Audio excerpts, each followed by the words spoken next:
Hello students, welcome to achievers classes. और tagline is believe to achieve. और ये है क्लास 11 का वीडियो नंबर आई थिंक 4 या 5 होगा ये, ठीक है। क्वेश्चन नंबर 21 से हम लोग डिस्कस करने वाले हैं। क्वेश्चन नंबर 21 हमारे सामने है।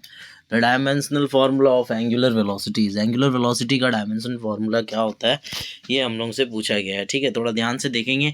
ऐसा भी हो सकता है कि इस क्वेश्चन में जो ऑप्शंस है वो इनकरेक्ट दिए हुए हैं, तो उसको भी हम लोग जो है ध्यान से आगे समझते हुए जाएंगे कि क्या करना है और कैसे समझना है, ठीक है। तो शुरू करते हैं हमारा। तो आप देख पा रहे हो जैसे कि कैमरा में आपके सामने है, omega equals to theta upon T. Angular velocity जो होता है उसको हम ओमेगा से दिखाते हैं, और ओमेगा का जो वैल्यू हमारे पास आता है वो आता है omega equals to theta upon T, ठीक है। सिंस थीटा जो है वो डायमेंशनलेस क्वांटिटी है, इसलिए टाइम जो है टी अगर हम देखते हैं तो थीटा अगर डायमेंशन है नहीं थीटा के पास तो हम उसे छोड़ देंगे, और टी का डायमेंशन जो होता है वो होता है कैपिटल टी। और उसके बाद हम इसको रिवर्स करेंगे तो हमारे पास आएगा टी टू द पावर -1। तो यहाँ पे है m0 l0 T to the power -1। यहाँ चारों के चारों ऑप्शंस में से कोई भी ऑप्शन इससे मैच नहीं कर रहा है, क्योंकि यहाँ जो है आंसर रॉन्ग दिया हुआ है। नेक्स्ट है हमारा, नेक्स्ट क्वेश्चन है। क्वेश्चन नंबर हमारा है 22। क्वेश्चन नंबर 22 लिखा हुआ है the dimensional formula of angular displacement. Angular displacement का डायमेंशनल फार्मूला क्या होता है, ठीक है। देखिए, जो एंगुलर डिस्प्लेसमेंट होता है हम उसको थीटा में मेजर करते हैं, और थीटा जो होता है इसका कोई भी डायमेंशन नहीं होता है, क्योंकि थीटा का मतलब होता है आर्क, ठीक है, बाय रेडियस। और आर्क बाय रेडियस के हिसाब से मीटर मीटर कैंसिल होकर डायमेंशन लेस हो जाता है। तो अगर आप क्वेश्चन में देखोगे जो 22 नंबर क्वेश्चन है उसका ऑप्शन नंबर डी जो है वो करेक्ट आंसर होगा। जैसे आप यहाँ पे देख सकते हो कि ऑप्शन नंबर डी जो है हमारा वो करेक्ट आंसर हो गया, डायमेंशन लेस। क्वेश्चन नंबर 3 देखेंगे, 23। क्वेश्चन 23 हमारे पास है, what is the dimension of Boltzmann constant. Boltzmann constant का डायमेंशन क्या है, ठीक है। तो बोल्ट्जमैन कांस्टेंट को थोड़ा समझ लेते हैं। बोल्ट्जमैन कांस्टेंट में जो रिलेशन हमें मिलता है वो होता है E इक्वल्स टू के इंटू टी, ठीक है। के का मतलब जो होता है बोल्ट्जमैन कांस्टेंट होता है। ध्यान से देखेंगे, बोल्ट्जमैन कांस्टेंट का अगर हम फॉर्मूला डायरेक्टली देखने का कोशिश करें तो आपको दिखाई देगा लिखा हुआ है एनर्जी अपॉन टेम्परेचर, जो होता है वो बोल्ट्जमैन कांस्टेंट का फॉर्मूला होता है। अब यहाँ पे जब आप देखते हो तो आपको दिखाई देता होगा कि जो एनर्जी है इसका डायमेंशन है आपका ml2 T to the power -2। इसके अलावा जो टेम्परेचर है उसको हम केल्विन लिखेंगे, जब ये ऊपर जाएगा तो ये रिवर्स हो जाएगा ml2 T to the power -2 और k टू द पावर -1। तो अल्टीमेटली हमको मिलता है ये answer ml2 T to the power -2 k to the power -1, जो कि हमारा option number A correct answer होगा। नेक्स्ट चलेंगे हम, टॉर्क के बारे में हम लोग पढ़ेंगे। टॉर्क का डायमेंशन निकालना है 24 नंबर क्वेश्चन में। तो टॉर्क का फॉर्मूला होता है फोर्स इंटू परपेंडिकुलर डिस्टेंस, ठीक है। तो फोर्स का डायमेंशन ये हुआ, और परपेंडिकुलर डिस्टेंस जो है उसका डायमेंशन हमारा एल हो जाएगा। जब हम सॉल्व करेंगे तो यहाँ भी +1 है और यहाँ भी +1 है, तो ये दोनों एडअप होकर ml2 T to the power -2 मिलेगा, जो कि ऑप्शन नंबर सी है, ठीक है। अब हम देखेंगे क्वेश्चन नंबर 25 को। आपके पास वो क्वेश्चन बैंक वाला PDF होगा, ठीक है। उसी PDF को थोड़ा सा इसमें मॉडिफाई कर दिए हम, ठीक है। फ्रीक्वेंसी इक्वल्स टू हमारे पास फॉर्मूला मिलता है 1 टाइम। फ्रीक्वेंसी का आपको डायमेंशन निकालना था, तो 1 टाइम, टाइम का डायमेंशन टी होता है, तो टी टू द पावर -1 ये हो गया फ्रीक्वेंसी का डायमेंशन।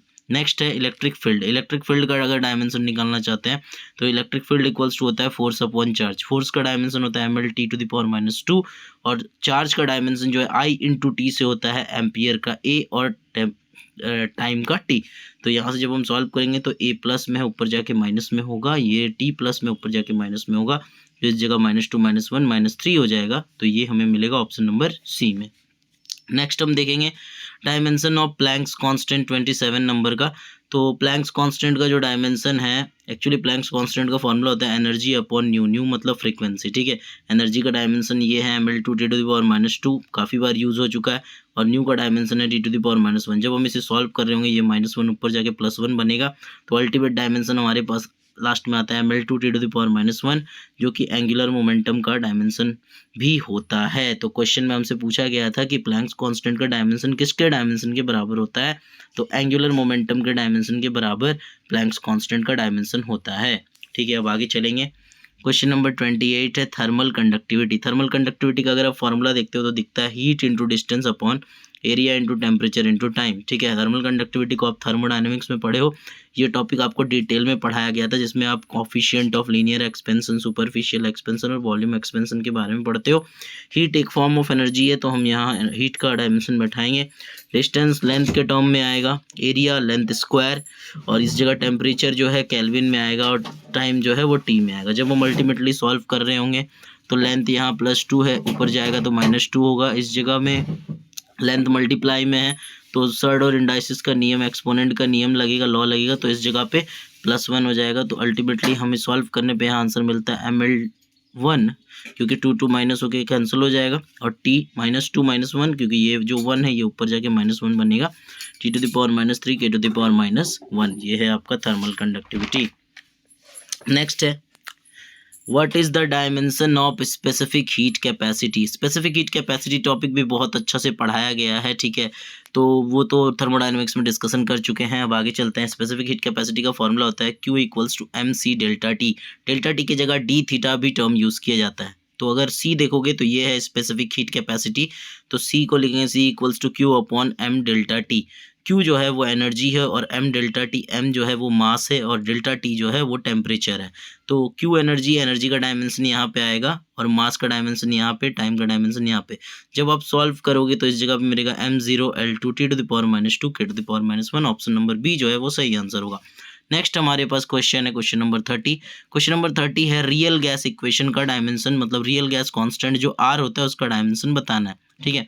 तो रियल गैस कांस्टेंट को अगर हम देखते हैं तो PV = nRT होता है और R का वैल्यू PV/NT होता है, ठीक है।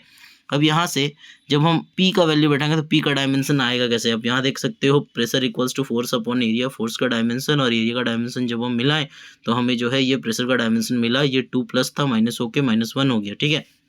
अब यहाँ पे आप देख पा रहे हो कि यहाँ जो डायमेंशन है ये आपका प्रेशर का डायमेंशन है, ये वॉल्यूम का डायमेंशन है L3, और ये N का डायमेंशन मोल है, और ये जो है टेम्परेचर का डायमेंशन केल्विन है। जब हम इसको पूरा तरह से सॉल्व करते हैं तो ये -1 है, यहाँ +1, इसके +3 हो जाएगा, -1 + 3 2 बन जाएगा, t⁻², मोल -1 k-1। तो R का जो वैल्यू मिला बोला ml2 t⁻², मोल (-1) और k⁻1। ऑप्शंस को देखोगे तो कोई भी ऑप्शन जो है वो मैच नहीं कर रहा है, चारों के चारों ऑप्शन जो है वो अलग है, इसलिए कोई भी आंसर जो है इसमें सही नहीं है, ठीक है। इसका एक दूसरा केस भी होता है, उसको भी थोड़ा डिस्कस कर लेते हैं। लेकिन अगर हम लोग N का वैल्यू को 1 ग्राम ऑफ गैस से कंपेयर करेंगे तो मोल के जगह पे हम जो है यहाँ मास के साथ कंपैरिजन कर सकते हैं, तो मास रख देंगे यहाँ पे, तो m से m जो है वो कैंसिल हो जाएगा, तो हो जाएगा m0L⁻⁻1, और ये तुम्हारा 3+ हुआ था, इस बार भी 3+ होगा, तो लास्ट में हमें मिलता है m0L2 t⁻², k⁻1। तो आई होप आपको ये वीडियो समझ में आ गया होगा, ठीक है।